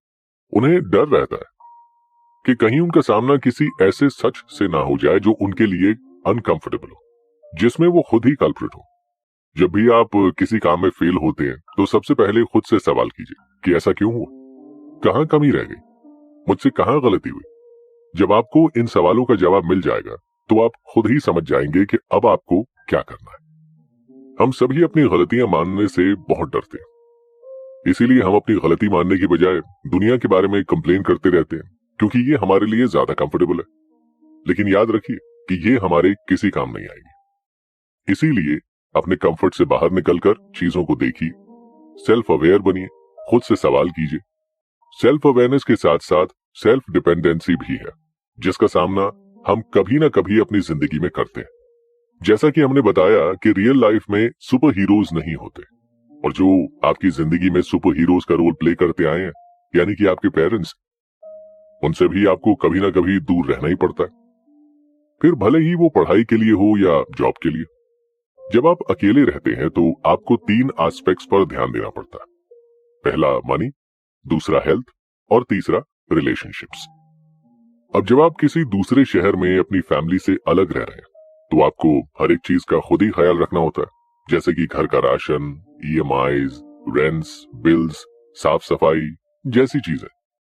अंकुर वारिकू लिखते हैं कि अपना बजट बनाने के लिए आपको अपने खर्चे 3 कैटेगरी में डिवाइड करने होंगे। पहला, आपकी क्या जरूरतें हैं, जैसे खाना, रेंट, बिल्स। दूसरा, आपकी क्या डिजायर्स हैं, जैसे कपड़े, वेकेशन, पार्टीज, मूवीज। और तीसरा, जो आपकी रिस्पॉन्सिबिलिटीज हैं, जैसे कि आपकी इन्वेस्टमेंट्स। अंकुर का रूल कहता है कि इसके लिए आपको अपनी सैलरी को 50-30-20 के रेशो में डिवाइड करने की जरूरत है। 50% फॉर नीड्स, 30% फॉर डिजायर्स और शौक के लिए, और 20% इन्वेस्टमेंट के लिए। ख्याल रखिए कि आप अपनी सैलरी स्ट्रिक्टली इसी हिसाब से खर्च करें। अगर आपको कोई महंगी चीज खरीदनी है जिसका आपको शौक हो, तो उसके लिए आप कुछ महीनों तक पैसे सेव कर सकते हैं और फिर उसे ले सकते हैं। जब आप अकेले रहते हैं तो आपको दूसरी रिस्पॉन्सिबिलिटीज होती हैं, आपकी हेल्थ। घर पर हमारे पेरेंट्स हमें घर का बना हेल्दी खाना खाने के लिए इंसिस्ट करते हैं, लेकिन जैसे ही हम बाहर निकलते हैं तो हम बिल्कुल बेफिक्र होकर जंक फूड खाते। ये बात हमें अभी रियलाइज नहीं होगी, लेकिन इस जंक फूड का असर हमारी बॉडी में 30s की उम्र में नजर आएगा। इसीलिए घर से दूर रहते वक्त अपनी हेल्थ पर ध्यान देना सबसे ज्यादा जरूरी है। अब चलते हैं तीसरे एरिया की तरफ, जो है रिलेशनशिप्स। बचपन से लेकर जिस एज तक हम अपने घर में अपने पेरेंट्स के साथ रहे, तब तक हम हमेशा जाने पहचाने लोगों से घिरे रहते हैं, या तो रिलेटिव्स या फिर वही स्कूल कॉलेज के पुराने दोस्त। लेकिन जब हम घर से बाहर निकल आते हैं तब हम कई तरह के लोगों से मिलते हैं, कभी रूममेट्स बनकर, कभी कॉलीग्स बनकर, तो कभी गर्लफ्रेंड या बॉयफ्रेंड बनकर। इस एज में हर एक रिलेशनशिप बहुत लंबे समय तक टिके ये जरूरी नहीं है। हो सकता है कि कुछ लोगों के साथ आपकी रिलेशनशिप एक बुरे एक्सपीरियंस के साथ खत्म हो जाए, स्पेशली आपकी रोमांटिक रिलेशनशिप। ऐसे में एक रिलेशनशिप खत्म होते ही दूसरी पर जंप करना एक अच्छा आइडिया नहीं है, बल्कि आपको इस बात पर ध्यान देना चाहिए कि आपसे ऐसी क्या गलती हुई या आपने ऐसा कौन सा गलत डिसीजन लिया जिससे आपको पिछली रिलेशनशिप्स में प्रॉब्लम हुई। ये सेल्फ रिफ्लेक्शन आपको अपनी आने वाली रिलेशनशिप्स में बहुत काम आएगा।